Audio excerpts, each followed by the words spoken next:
pada beberapa waktu lalu, Presiden kita Prabowo Subianto menghadiri perayaan 80 tahun kemenangan Perang Rakyat Tiongkok terhadap Jepang yang diadakan di kota Beijing. Aja gile, instrumen militernya ya guys ya. Ngeri-ngeri semua guys. Ini nih rakyat Cina siap perang atau gimana nih? Tapi dari semua itu ya guys ya, itu adalah bagian dari hard power dari sebuah negara guys.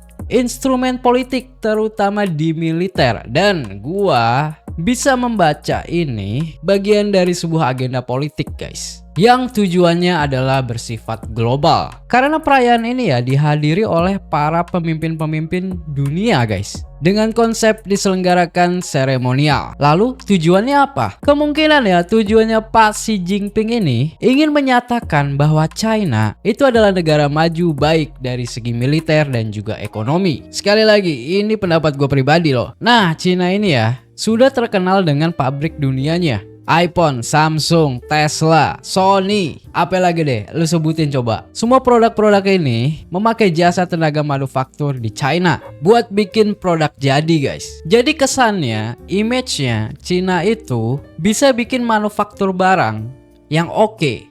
Tetapi kenapa China di mata orang Indonesia sampai hari ini dinilai selalu negatif? Kenapa bisa begitu? Lalu kenapa Indonesia sendiri sampai hari ini banyak orang luar negeri nggak tahu Indonesia itu apa? Indonesia itu di mana? Mereka nggak tahu guys. Indonesia wa shitemasu ka? Shitemasu. Doko ni arimasu ka? Eropa. Tetapi China berhasil dilirik mata dunia. Padahal sudah jelas-jelas ya, China itu mempunyai kerjasama yang sangat erat dengan Indonesia. Terus Indonesia ngapain aja sampai hari ini?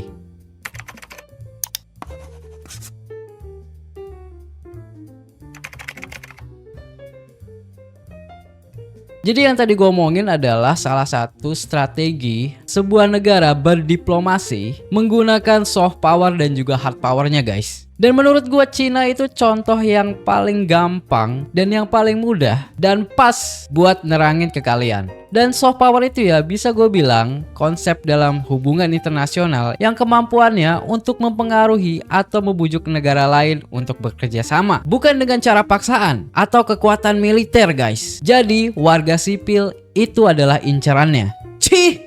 Kata siapa bang? Itu buktinya Amerika sama India nge-ban TikTok. Iya benar, lu benar. Itu kan cuma polemik antara pemimpin negara yang gak suka sama China aja. Tapi coba lihat sekarang, Trump mulai setuju sama TikTok. Dan juga Trump mengaku TikTok itu punya pengaruh untuk meningkatkan daya tarik para pemuda untuk memenangkan pemilunya di tahun 2024. Sampai White House itu punya akun TikTok loh guys. Jadi tuh masalah-masalah politik antara Amerika dan China menjadi mempunyai sebuah solusi yang namanya kalkulasi politik.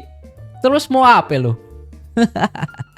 Nah ini nih bedanya nih ya. Jadi ketika kalian tidak mempermasalahkan Indonesia itu punya hutang sama Jepang di proyek MRT, dan ketika itu juga kalian teriak-teriak sama proyek KCI, itu tuh beda banget responnya. Tolak asing, Indonesia lama-lama jadi mainland nih. Oh tenang bang, sama Jepang itu pasti bagus kok. Orangnya kan sopan-sopan. Iya, dari mana 100% lu ngerasa aman? Kalau nih urusannya kemarin hutang sama Jepang libatin Masayoshi Son, gimana? Masih percaya aman 100%? Hah? Gue tanya baik-baik. Nah ini loh guys, salah satu contoh soft power yang gue ambil contoh dari Jepang lagi misalnya ya. Selain anime, action figure, dan juga dunia otaku, budaya keindahan dan sopan santunnya Jepang yang sudah didesain sama pemerintahnya pasca Perang Dunia Kedua, yang menurut gua ini tuh bisa menarik wisatawan agar berkunjung dan berwisata di sana tanpa takut tindak kejahatan dan juga tindak kriminal. Dan gue juga menilai sendiri ya, Islam itu ada di sana, dan di sana Islam itu nyata. Bedanya tuh cuma assalamualaikum jadi konnichiwa. Udah itu poinnya.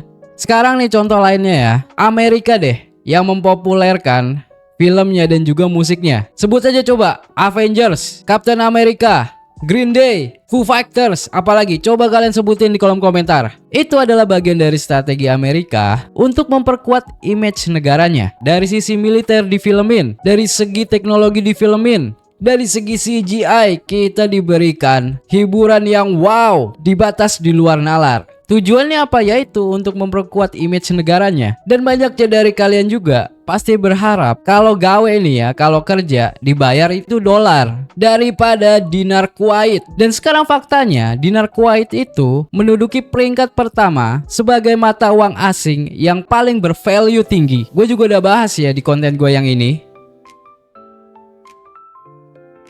Jadi kalau lu gawe tuh ya, terus dibayar dinar Kuwait, pasti respon lu itu bakal, ini duit apaan? Gak terkenal ini. Gak terkenal mata lu. Ya iya dong, pasti bakalan lebih milih dolar ya kan? Dan lu semua pasti nggak paham kalau dolar sekarang berada di tingkat 10 besar dari mata uang yang bervalue tinggi di dunia. Gue pernah bikin konten yang bahas mata uang seperti ini. Bedanya gue nggak spesifik bahas soft power dan juga hard power. Udah itu aja. Lu semua tahu perjanjian antara Indonesia dan juga Amerika. Produk Amerika ke Indonesia 0%. Tetapi ketika produk Indonesia ke Amerika 19%. Malahan Indo itu harus belanja ini itu buat kesepakatan tax bill Trump. Ya karena apa? Soft power Amerika itu sudah kuat dari beberapa dekade lalu. Coba kita bahas yang baru-baru aja, seperti soft power dari Korea Selatan. Yang sudah pastinya semua orang tahu, Korea Selatan memiliki image K-pop yang lebih kelihatan lebih santai dan menarik daripada Korea Utara. Karena Korut itu kan fokusnya di pertahanan militer ya. Orang awam kayak gue ini pasti tertariknya di ranah hiburan guys. Nah makanya itu, setiap pemain-pemain K-pop, entah itu K-drama, musiknya, artisnya, memiliki wajah-wajah yang presisi. Dan pasti nih ya, lama-kelamaan orang pasti mikir dong, standar kecantikan era sekarang role-nya ada di Korea Selatan. Seperti skincare, brand fashion, operasi wajah, pasti bakalan lari ke sana guys. Orang-orang Korsel juga nih ya, kalau di Indonesia, kalau jualan skincare, pasti tanpa malu dan juga tanpa rasa takut ngeklaim ini dari Korea Selatan. Tanpa harus sembunyi-sembunyi seperti negara China. Karena gue punya pengalaman pribadi kerja di perusahaan China dan beberapa kali nanganin produk skincare, yang dimana itu bagian dari content creator harus klaim sembunyi-sembunyi guys. Misalnya ya, gue harus membuat sebuah video untuk mengklaim manufaktur dari Jepang, ataupun klaim dari Gyeonggi, ataupun juga Jeju Excellent. Nah yang nonton yang suka skincarean nih, pasti tahulah produk-produk skincare yang gue sebutin tadi. Lu semua udah pasti tahu kualitasnya seperti apa. Nah yang jadi pertanyaannya adalah, kenapa China sampai seperti itu? Sembunyi-sembunyi di Indonesia.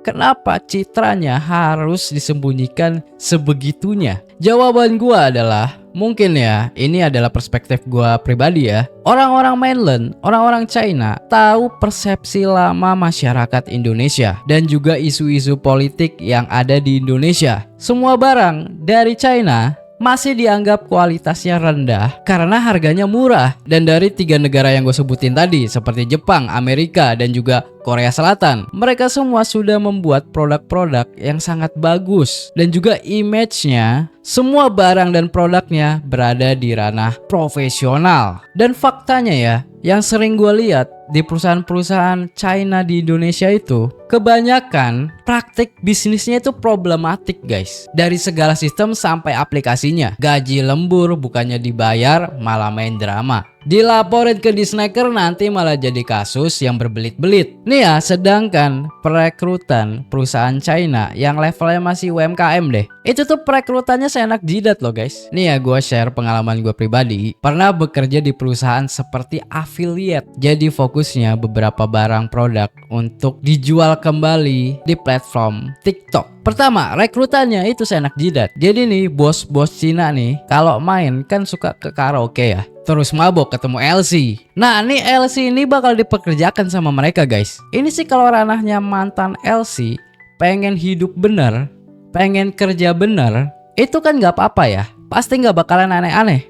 Nah tapi kalau kasusnya ini udah emang LC, otaknya bisnis lendir. Lu mau tau nggak isinya tuh kantor kayak gimana? Toxic sana sini, yang nggak ada jadi ada. Kalau cerita pasti seksualitas sama si bos Cinanya. Udah itu doang. Jadi nih ya, bos-bos Cina itu mereka nggak ragu untuk mempekerjakan kualitas-kualitas manusia seperti itu di perusahaannya. Padahal itu sudah melanggar hukum eksploitasi manusia masuknya. Undang-undang mucikari ada loh bos. Makanya gue tuh selalu nggak habis pikir ya, soft power Cina itu kenapa susah di Indonesia? Karena tindakan mereka di lapangan selalu bertentangan dengan citra yang ingin mereka bangun. Malahan itu jadi bumerangnya sendiri guys. Dan ya ini pendapat pribadi gua aja ya. Beginilah hukum kalau tumpang tindih guys. Tumpul ke atas, tajam ke bawah. Banyak praktik tidak profesional jadinya. Karena apa? Karena bisa dibeli guys. Ya gua bikin konten seperti ini alasannya adalah menunggu kreator yang setipe sama gua untuk berbicara hal yang sama. Kalau mau niru silahkan ditiru. Gua nggak bakal keberatan akan hal itu.